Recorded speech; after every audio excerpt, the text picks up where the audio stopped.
장로교 신학대학 개교 108주년 초청 강연에서 미국의 덴버 신학교의 총장인 고든 맥도널드는 재난의 시대에 요구되는 예언자적 지도자라는 주제 강연에서 이렇게 권면합니다.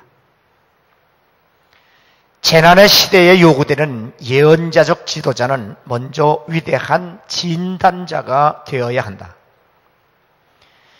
세상의 다양한 사건에 대해 넓고 깊게 살펴 문제를 파악하고 정확하게 진단해야 하며 그 진단 결과를 가차없이 개의치 말고 진실을 공개적으로 드러낼 의무가 있다.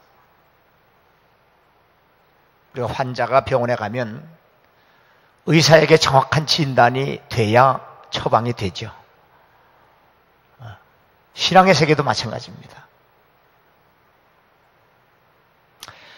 예수께서 아시아의 7교회를 정확하게 진단하시고 분명하게 처방을 하셨습니다.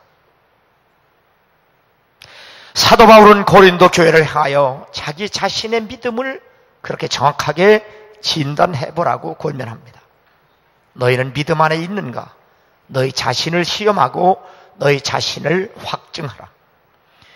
예수 그리스도께서 너희 안에 계신 줄을 너희가 스스로 알지 못하느냐? 배고픈 사람이 밥을 먹으면 내가 밥을 먹었는지 안 먹었는지 본인이 잘 아는 것처럼 예수를 내가 믿는지 안 믿는지는 본인이 잘 알 수 있지 않은 거냐 그 말이에요. 미국 시카고에 위치한 윌로 크릭 교회는 지난 32년간의 사역의 진단을 하고 그 결과를 책으로 만들어냈습니다. 리비얼, 이 폭로기사 그런 의미인데요. Where are you? 하나님이 아담이 범죄하고 도망갔을 때 그를 찾으실 때 물었던 물음입니다. 윌로 크릭 애소시에이션 협회에 속해 있는 6교회 함께 1만 명을 상대로 3년간 조사를 했고 그리고 일부 교인들은 1:1 면담을 통해서 조사한 결과 보고서입니다. 그 결과는 뭔가 잘못됐다. 우리가 실수했다. 다시 말하면 목회 잘못했다는 얘기입니다.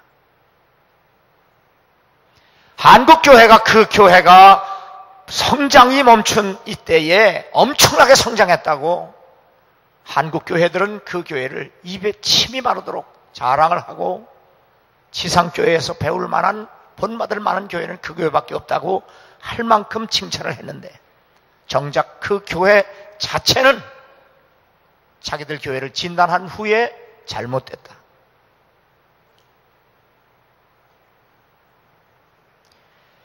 그 교회를 담임하는 빌 하이벨스 목사도 숫자로는 성공했는지 몰라도 예수 그리스도의 참된 제자로 만드는 일에는 실패했다고 동의를 했습니다. 그 교회는 열린 예배, 성경 공부, 소그룹, 자원봉사, 전도 등 엄청나게 많은 프로그램을 시행했지만 그것들이 다 사람에게 필요한 것보다는 그들이 원하는 것에 초점을 맞췄기 때문에 결국 그 사역의 결과는 겉으로는 성공한 것 같지만 실제적으로는 실패했다고 자신들이 자인을 한 겁니다. 그러므로 우리는 복음에 바른 눈을 떠야 하고 그리고 복음에 합당한 삶에 눈을 바르게 떠서 하나님에게 인정받는 믿음의 사람 그리고 신앙 생활을 해야 될 줄로 믿습니다. 그래서 그 복음으로 세상과 사람을 올바로 진단하고 처방해서 세상을 그리고 사람을 살려내고 고칠 수 있는 교회와 성도가 되어야 될 줄로 믿습니다. 내가 복음을 부끄러워하지 아니하노니 이 복음은 모든 믿는 자에게 구원을 주시는 하나님의 능력이 됩니다. 모든 사람에게 구원을 주시는 하나님의 능력, 그것은 오직 복음밖에 없습니다. 그러므로 성령이 교회들에게 하시는 말씀을 잘 들을 수 있는 복을 받는, 하나님의 말씀을 잘 들을 수 있는 복을 받는 여러분 되기를 주 이름으로 축원합니다. 남미의 독재자 차베스가 암으로 죽어가면서 마지막 한 말, 나 정말 죽기 싫다. 제발 죽지 않게만 좀 해달라. 그 엄청난 권력을 휘둘렀던 그도 나 정말 죽기 싫다. 나 좀 제발 죽지 않게 해달라. 그것이 마지막 말입니다. 그가 그렇게 죽었던 것은 암으로 죽었는데 암보다 더 무서운 것이 뭐냐? 거짓이라고 얘기합니다. 전염병보다도 더 무서운 것이 거짓이고 어느 정치평론가는 북한이 핵무기를 무장하고 연일 우리에게 공갈을 치고 돼 있는데 그 정치평론가가 핵보다 더 무서운 것은 거짓이다. 그래서 탈북자가 돼서 이 땅에 와서 신학을 공부하고 목사가 된 강철호 목사가 지금 정동교회에서 핵보다 더 무서운 무기는 하나님이 우리에게 주신 기도다. 북한과 핵과 맞서 싸우려면 교회가 깨어서 기도하는 일밖에 없다. 마약 중독보다 더 무서운 것이 거짓이고 전염병보다 더 무서운 것이 거짓이고 암보다도 더 무서운 것이 거짓이고 핵보다도 더 무서운 것이 거짓이다. 그렇게 얘기하고 있습니다. 요한계시록에 보면 천국에 가지 못하는, 구원받지 못하는 사람들 중에 바로 두려워하는 자들, 믿지 않는 자들, 흉악한 자들, 살인자들, 음행자들, 점술가, 우상숭배자, 그리고 마지막에 거짓말하는 자, 이 또한 구원받지 못할 자라고 성경은 분명하게 말씀해주고 있습니다. 때가 이르리니 사람이 바른 교훈을 받지 아니하며 귀가 가려워서 자기의 사욕을 따를 스승을 많이 두고 또 그 길을 진리에서 돌이켜 허탄한 이야기를 따르리라. 교회 안에서조차, 아니 강단에서조차 사이비 짝퉁 복음이 판을 치는 시대에 우리가 살고 있습니다. 요 근래 교회에서 선포되는 말씀을 보면 거두절미하고 꿈은 이루어진다.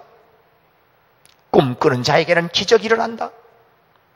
생각하는 대로, 말하는 대로, 꿈꾸는 대로 된다는 달콤한 이야기들이 난무하고 있습니다. 거듭나지 않아도 생각의 힘을 발휘하면 생각대로 된다고 말합니다. 회개하지 않아도 믿음만 가지라고 말합니다. 최근 미국의 CNN 방송에 피어스 모건 투나잇에 출연한 조엘 오스틴 목사는 Homosexuality is a sin, 동성애는 죄라는 말을 했습니다.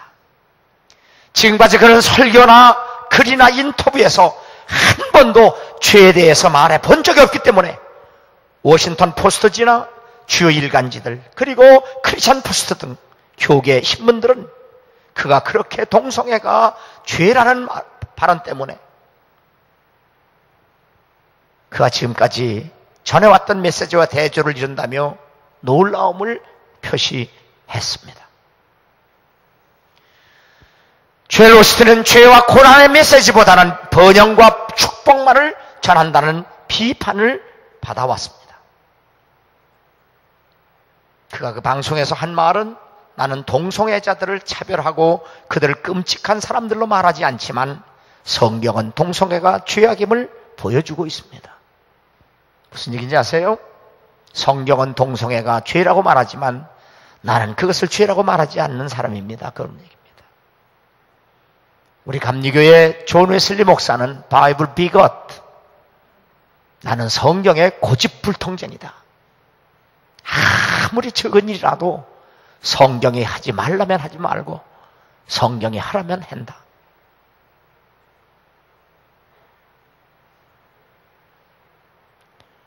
왜 죄에 대해서 말하지 않는가의 질문에 그는 이렇게 대답합니다.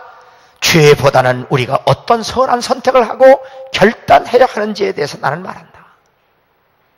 나는 설교할 때 교인들에게 죄에 대해서 말하는 것보다는 어떻게 하면 사람이 선한 선택을 하고 선한 결단을 할 수 있는지 그에 대한 나는 설교를 한다는 얘기입니다. 얼른 들으면 굉장히 좋은 것 같지만 우리 인간은 어느 누구를 막론하고 선한 선택과 선한 결단을 할 수 있는 힘이 없습니다. 어느 누구도 없습니다. 왜? 의인은 없나니 한 사람도 없기 때문에 의로운 결단, 의로운 선택을 할 수가 없습니다.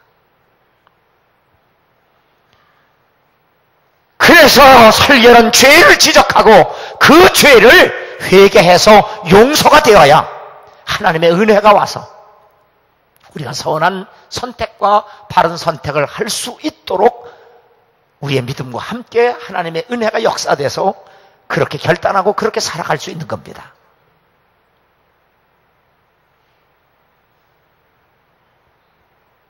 조엘 오스틴이 나는 죄를 말하는 것보다 사람들에게 선한 선택과 결단할 수 있는 일을 나는 돕기 위해서 그렇게 설교한다고 하는 그의 말 속에는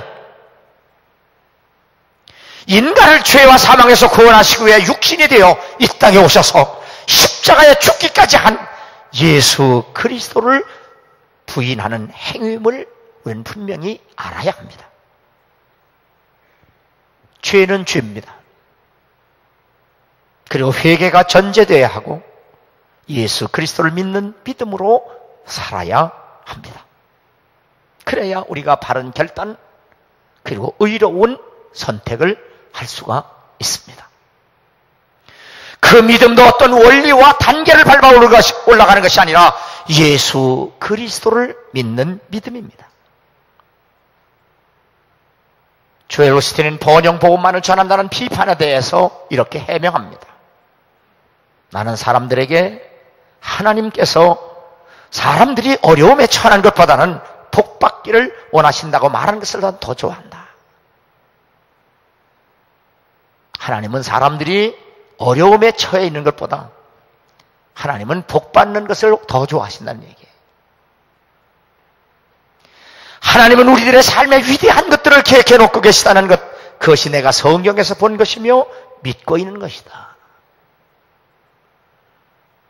얼른 들으면 굉장히 들을만 합니다. 보암직도 하고 먹음직도 하고 아름답게 보입니다. 하나님은 정말 우리 인간이 어려움 당하는 것을 원하지 않느냐? 그렇습니다. 성경에 보면 예수님을 가장 가까이 닮은 사람이 누굴까? 아무리 봐도 사도 바울입니다. 그런데 그 사도 바울이 내가 너무 사는 것이 힘들어서,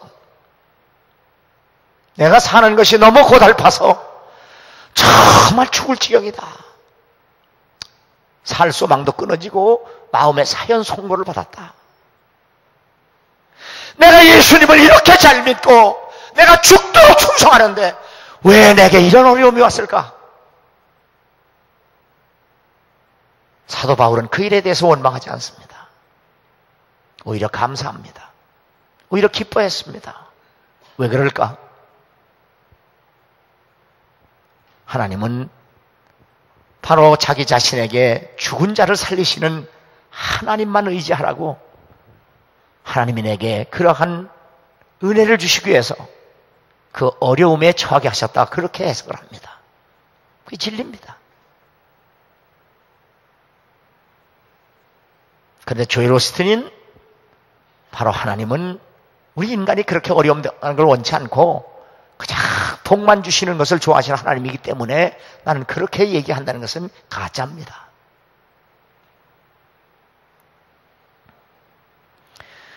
성경에서 자기에게 유익한 것, 자기에게 이익이 되는 것만 전하고 있기 때문입니다. 이 시대는 내 욕심에 자극을 주고 내게 이익이 되는 이야기만을 쫓아갑니다. 그래서 모든 것이 나 중심으로 흘러갑니다. 내 기분이 좋아야 좋은 예배고 내가 듣기 좋아야 좋은 말씀이고 좋은 설교가 아니지 않습니까? 주여 내 동생이 나 혼자 일하게 두는 것을 생각하지 아니하시나이까? 그를 명하사 나를 도와주라 하소서. 마르다의 퉁명스러운 기도는 예수 그리스도께서도 자신의 생각대로 움직여 주기를 원하는 겁니다.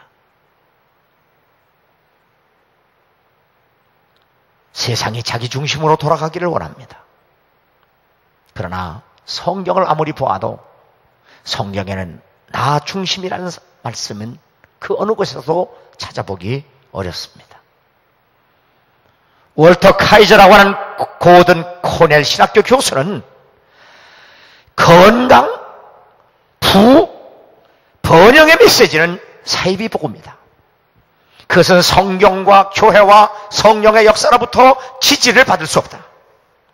우리는 자신의 말의 권세가 아닌 하나님의 말씀의 권세를 믿는다. 번영 복음은 그리스도인을 풍요와 성공에 미쳐 돌아가는 세상의 포로가 되게 한다. 풍요의 복음에도 일리는 있지만 모든 이단들처럼 잘못된 것만을 주장하는 과오를 범하고 있다. 맞습니다.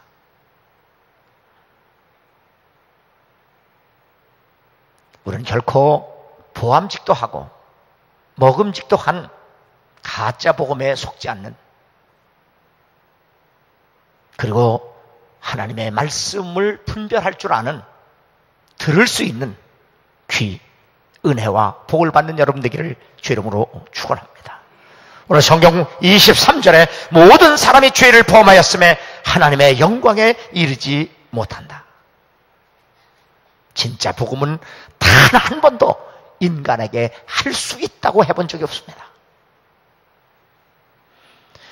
진짜 복음은 언제나 인간 너 스스로는 할 수 없다고 말합니다. 기록된 바의 일은 없나니 하나도 없으며 깨닫는 자도 없고 하나님을 찾는 자도 없고 다 치우쳐 무익하게 되고 선을 행하는 자 없나니 하나도 없다. 조엘 오스틴이 우리가 선한 결단과 선택을 할 수 있도록 자기는 그렇게 돕는 설교를 한다. 가짜입니다. 성경은 분명히 우리 스스로 선한 결단도 그리고 선한 선택도 할 수 없다고, 할 수 있는 사람은 아무도 없다고 분명히 말씀합니다.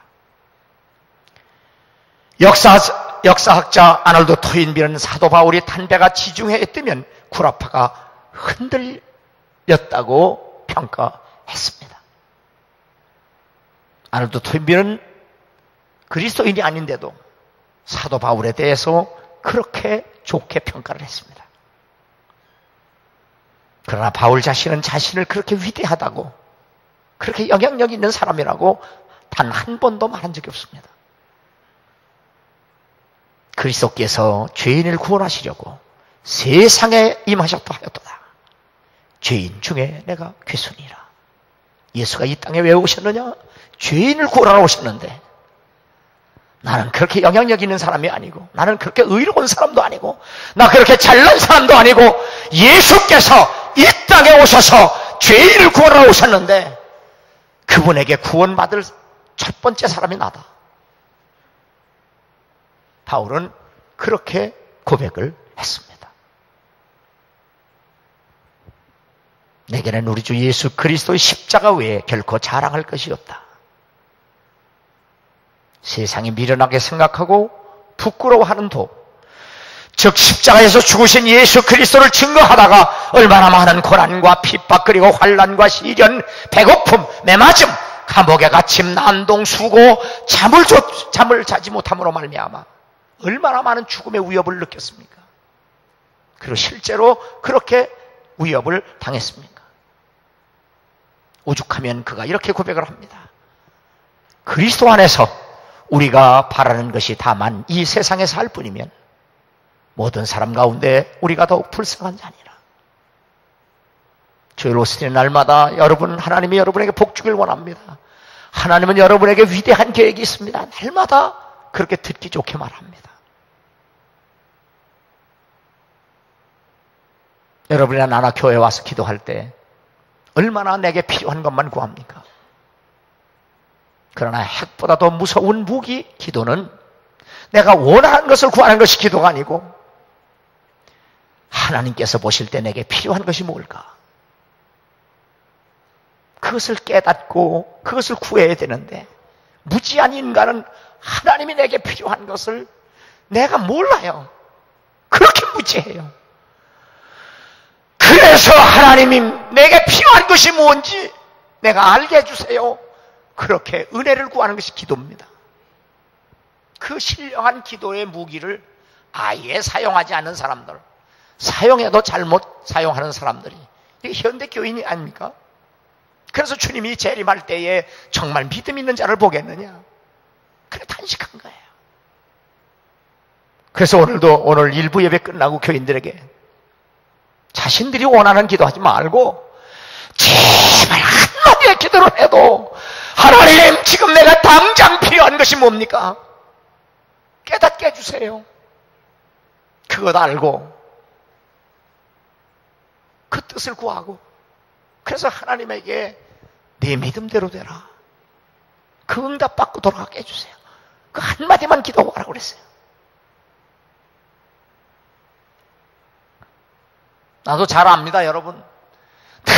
교회 와서 기도하고 뭐 애써보지만 열심도 내보려고 하고 새벽기도 나와보고 차례도 나와보고 하지만 대체적으로 그 기도가 자기에게 당장 필요한 것을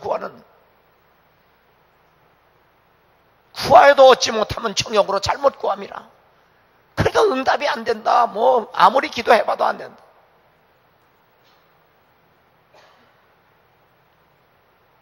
요즘도 교인 중에 새벽기도 안 빠지고 나와서 기도하는 권사님이 한 번이 안 보여서 우리 집사람은 왜 그 권사님 요즘 안 보여? 그랬더니 웃으면서 아무리 교회 나와서 기도해도 자식들이 예수 안 믿어서 잠깐 쉰대요. 참, 그 소리 듣자마자 참 한심하다. 자식이 안 믿으면 더 나와서 더 기도해야죠.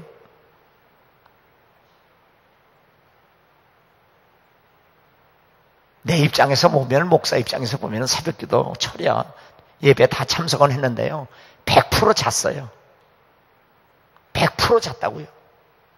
그러면서도 기도해도 하나님이 응답 안 해줘서 쉬겠대요. 자, 얼마나 한심하고 얼마나 무지하고 얼마나 미련한 거 인생입니까? 여러분 지금 다 주일날 11시 예배에 이렇게 나와서 예배 드린다고 나 다 믿는다고 보지 않습니다.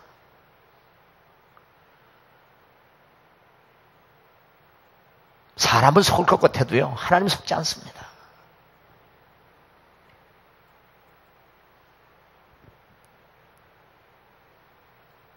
여러분 사도 바울이 예수 때문에 환난, 시련, 배고픔, 매맞음, 감옥에 갇힘, 난동, 수고, 잠을 자지 못함 이 수많은 죽음의 위협을 느끼면서도 그 믿음 저버리지 아니하고 늘 감사하고 기뻐하며 살았던 그와 비교하면서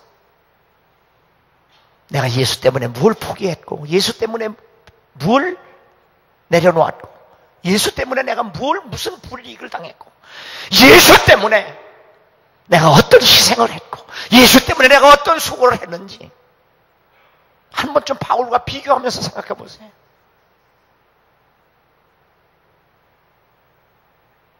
날마다 내가 원하는 거 하나 미리 하나 정해놓고 하나님의 뜻이 관계도 없어요. 그냥 이거 하나 이건 우상숭배자입니다.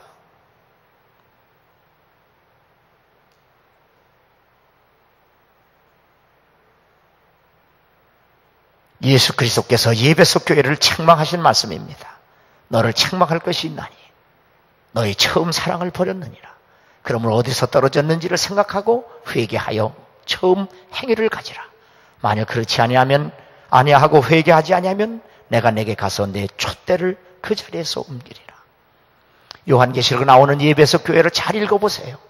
예배소 교회가 얼마나 많은 일을 했는지 모릅니다. 얼마나 많은 사역을 했는지 모릅니다.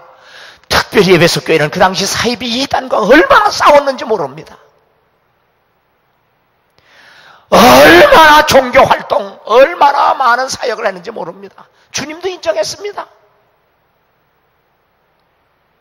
그런데 주님이 불꽃 같은 눈으로 그들의 심령을 보니 그들의 마음속에 하나님 사랑하는 마음이 없는 겁니다. 여러분, 남편이 아내 아무리 잘해준다고 할지라도 사랑하는 마음 없이 잘해주면 뭐합니까? 그게 거짓 아니에요? 그게 사기 아니에요?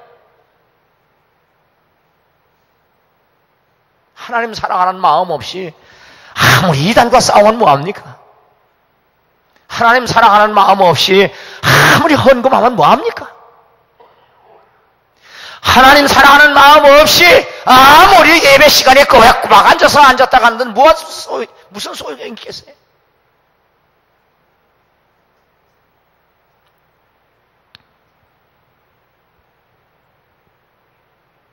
그래서 예수님은 예배석 교인들에게 내 마음속에 하나님 첫자리, 예수 사랑 첫자리 그거 회복하지 않으면 너 아무리 잘해도 소용없다 그 말이에요.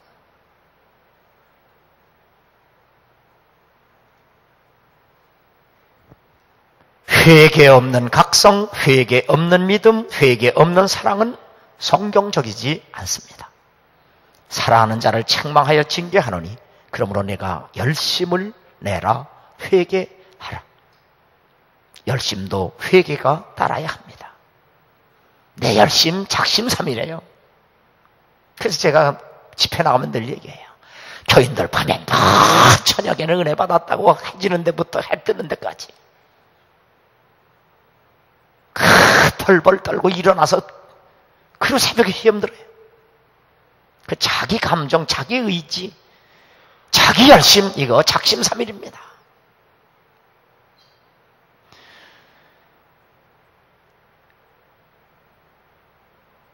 우리가 열심도 철저하게 하나님 앞에 회개하고 그분의 은혜를 힘입을 때 우리의 열심은 변함이 없고 우리의 열심은 신실하게 됩니다. 우리가 회개의 문을 통과하지 아니하면 결코 이것은 도적이 담을 넘는 담치기요 그리고 강도 행위가 됩니다. 강도는 하나님 나라 갈 수가 없습니다. 담치기로도 하나님 나라 갈 수가 없습니다.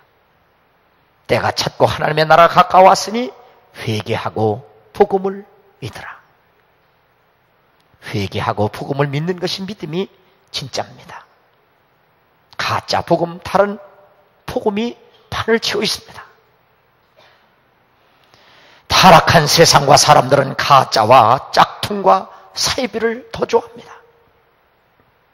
그리스도의 은혜로 너희를 부르신 이를 이같이 속기 떠나 다른 복음을 따르는 것을 내가 이상하게 여겨라. 다른 복음은 없나니 다만 어떤 사람들이 너희를 교란하여 그리스도의 복음을 변하게 하려 함이라. 그러나 우리나 혹은 하늘로부터 온 천사라도 우리가 너희에게 전한 복음 외에 다른 복음을 전하면 저주를 받을지어다. 다른 복음은 결코 없습니다. 오직 예수 그리스도만이 복음입니다. 그 복음은 반드시 회개하고 믿어야 하고, 그래서 회개 없는 믿음은 가짜일 수밖에 없습니다. 계시를 따라 올라가 내가 이방 가운데서 전파하는 복음을 그들에게 제시하되, 오늘 본문의 말씀입니다. 계시를 따라 올라가 이방 가운데 전파하는 복음. 사도 바울은 철저하게 하나님의 계시를 따라 오직 복음만을 전했습니다. 하나님의 계시에 따라 기록된 복음, 말씀, 이것이 성경입니다. 이 성경 말씀, 이 계시의 말씀을 의심 없이, 가감 없이 신실하게 믿음으로 사는 여러분 되기를 주 이름으로 축원합니다. 하나님 한 번도 나를 실망시킨 적 없으시고 언제나 공평과 은혜로 나를 지키셨네. 오 신실하신 주 오 신실하신 주, 내 너를 떠나지도 않으리라. 내 너를 버리지도 않으리라. 약속하셨던 그 약속을 지키사 이후로도 영원토록 나를 지키시리라 확신하네. 지나온 모든 세월들 돌아보아도 그 어느 것 하나 주의 손길 안 미친 것 전혀 없네. 오 신실하신 주, 오 신실하신 주, 내 너를 떠나지도 않으리라. 내 너를 버리지도 않으리라. 약속하셨던 그 약속을 지키사 이후로도 영원토록 나를 지키시리라 확신하네. 하나님의 말씀, 그 말씀도 율법과 복음만이 진실입니다. 그 말씀을 믿는 믿음이 진실입니다. 복음을 믿는 믿음만이 진실하고 그게 진짜입니다. 그러므로 예수를 믿는 믿음은 결코 갈팡질팡하지 않습니다. 실룩되지 않습니다. 결코 자기 중심으로 가지 않습니다. 살든지 죽든지 오직 주님의 뜻대로 순종하고 결단하고 선택할 수 있도록 날마다 성령께서 우리를 도우셔서 그렇게 살도록 인도하십니다. 이것이 은혜입니다. 은혜 없이 예수 믿을 수 없고, 은혜 없이 회개할 수도 없고, 은혜 없이 믿을 수도 없고, 은혜 없이 우리가 성숙해질 수도 없습니다. 오직 말씀 안에서, 오직 은혜로, 오직 믿음으로, 진짜 복음 안에서 진짜 믿음으로 승리하는 여러분 되기를 주 이름으로 축원합니다. 마지막으로 5절에 복음의 진리가 항상 너희 가운데 있게 하려 함이라. 예배 끝나고 설교를 들은 교인들이 수고하셨습니다. 고생하셨습니다. 애쓰셨습니다. 은혜 받았습니다. 말씀 참 좋습니다. 저는 이런 말 정말 싫습니다. 물론 아무 말 안 하는 것보다 낫긴 하지만 전 정말 싫어해요. 내가 원하는 것은 그렇게 말하는 립 서비스보다 들은 사람들의 삶의 변화입니다. 아주 오래전에 서울에서 집회를 인도할 때 자살을 결심하고 약국에 약을 사러 가던 한 여대생이 지나가다가 집회에 참석을 했고 그 집회에 참석해서 제 설교를 듣다가 예수님을 만나게 됩니다. 자살을 포기하고 약을 사려던 돈을 헌금하는 것을 보았을 때 그 기쁨은 지금도 생생하게 잊혀지지 않고 기억이 됩니다. 그것이 바로 목사가 된 보람입니다. 몇 해 전에 미국 시카고에서, 아니 뉴저지에서 집회를 하고 있을 때 지나가던 5명의 여인들이 교회 안으로 들어왔습니다. 저녁을 먹고 술도 한 잔 걸치고 얼굴이 벌게 가지고 여자들이 씩씩대면서 짓거리면서 교회에 들어왔습니다.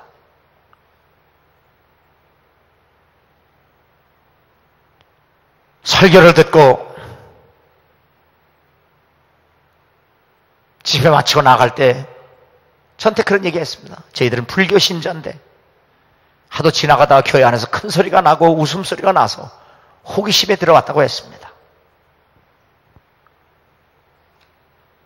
그리고 몇 해 후에 그 교회를 다시 집회 갔을 때 그 5명 중에 한 분이 그때 예수를 믿고 영접을 하고 계속해서 교회 나와서 집사가 되었다고 했을 때 그 기쁨 또한 말로 다 할 수가 없습니다. 미국 남가주 대학의 철학과 교수 달라스 윌라드의 설교관입니다. 사실 좋은 설교란 있을 수 없다. 바른 설교만 있을 뿐이다.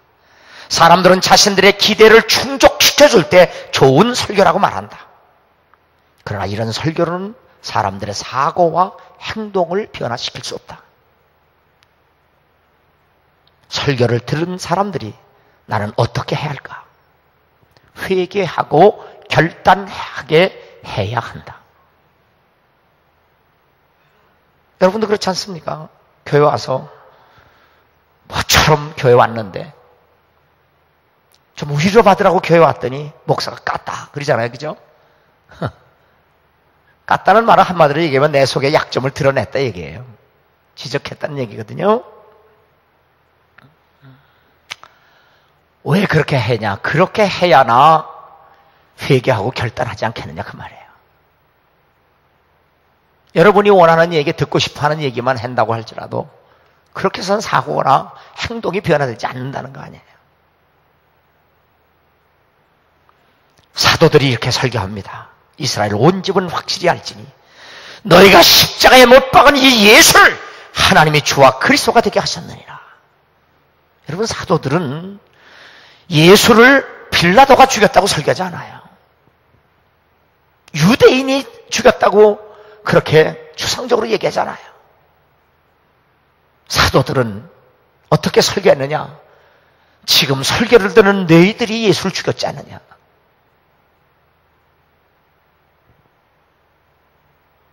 그렇게 설교했어요. 예수의 십자가에 못 박아 죽인 것은 빌라도가 아니라 유대인이 아니라 바로 이 설교를 듣는 당신들이 예수를 십자가에 못 박아 죽였다. 그런데 하나님이 그를 다시 살리셔서 우리의 그리스도가 되게 하셨다. 이 설교를 들은 청중들의 즉각적인 반응입니다. 이 말을 듣고 마음에 찔려 베드로와 다른 사도들에게 물어 이르되 형제들아 우리가 어찌 알고? 이쯤 되면 고소해야 되는 거 아닙니까? 요즘은 미국에서 설교하기가 얼마나 어려우냐. 설교했을 때 그 설교를 듣고 스트레스를 받으면 고소해요. 오늘 설교에 스트레스 받았다고요. 걸립니다, 그게. 법적으로 걸려요. 그러면 지금 사도들은 초대교인들에게 당신들이 살인자 아니냐 이 말이에요.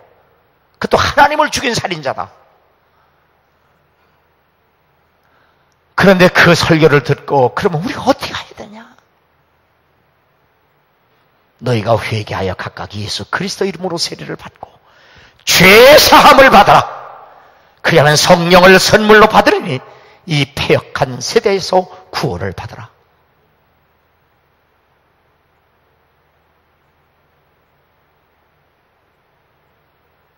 이 설교를 들은 청중들은 이 사도들의 설교에 신실하게 반응을 합니다.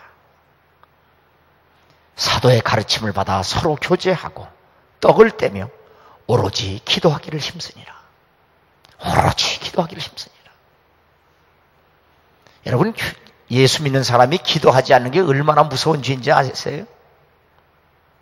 자, 조엘 오스트의 설교는 하나님은 우리가 어려움에 처한 것보다는 복받고 잘 살기 원하시기 때문에 나는 교인들에게 그래 잘 살 수 있는 선택과 결단을 할 수 있는 설교를 한다 그런 얘기예요. 그런데 성경적으로 보면 어느 인간을 막론하고 우리가 바른 선택과 바른 결단을 할 수 있는 힘이 없거든요. 아시겠어요? 그러면 그렇게 되려면 어떻게 되느냐? 우리가 예수 그리스도 안에서 믿는 믿음으로 변화되어야 돼요. 그렇죠? 변화되어도 그 능력이 우리 자체를 못 가지고 있어요.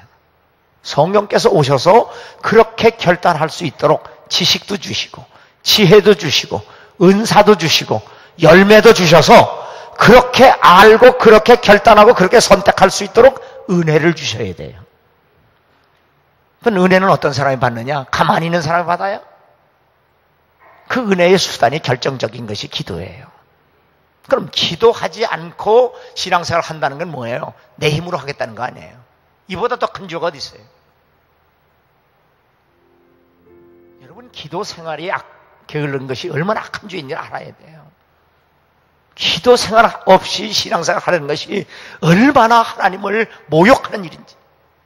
그래서 예수님도 누가복음 18장에 보면 기도하지 않는 행위는 불의한 재판장만큼도 하나님을 취급하지 않는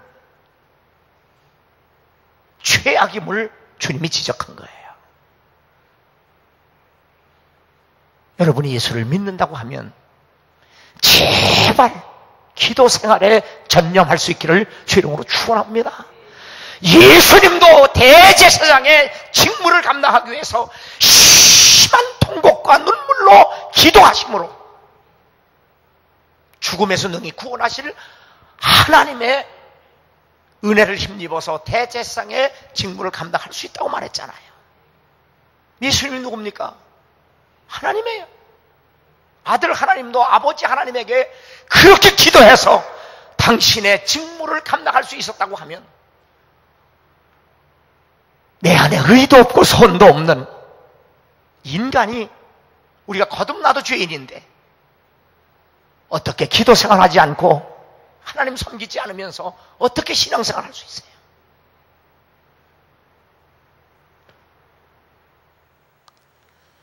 성경은 예수 믿다가 그 예수 믿는 믿음을 지키기 위해서 죽는 것이 가장 복이 있다고 그랬어요. 네? 성경은 예수 믿는 믿음을 지키다가 죽어도 그게 최고의 복이라고 그랬어요. 근데 현대는 그런 말을 들어본 적이 없잖아요.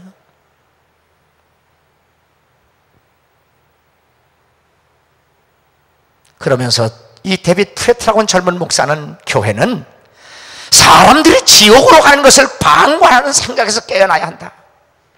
미국에는 성경적으로 예수를 따르지 않으면서도 크리스천이라고 하는 사람이 너무 많다. 예수를 안다면 삶이 변화되어야 되지 않느냐. 모든 족속을 제자로 삼으라는 명령에 즉각 순종해서 자기의 모든 삶을 철저하게 희생하고 헌신해야 그 예수 믿는 거 아니냐. 그냥 문화적 그리스도인, 나는 그냥 종교 안에 기독교인이다.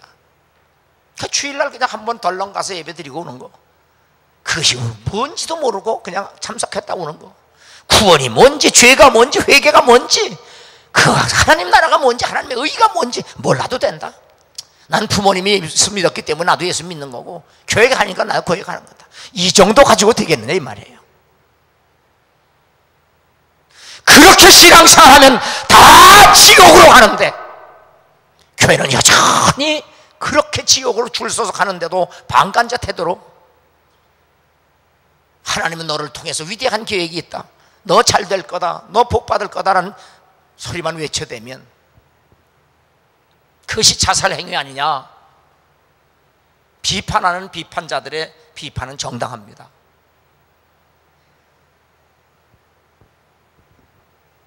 내가 여러분에게 오늘 말씀드리는 말씀은 결코 가짜 복음에 현혹되지 말고, 가짜 복음에 넘어가지 말고, 진짜 복음, 예수 그리스도를 믿는 그 믿음을 끝까지 신실하게 지켜낼 수 있도록 그 은혜와 그 믿음을 하나님으로부터 받으실 수 있는 귀한 시간이 되기를 주 이름으로 축원합니다.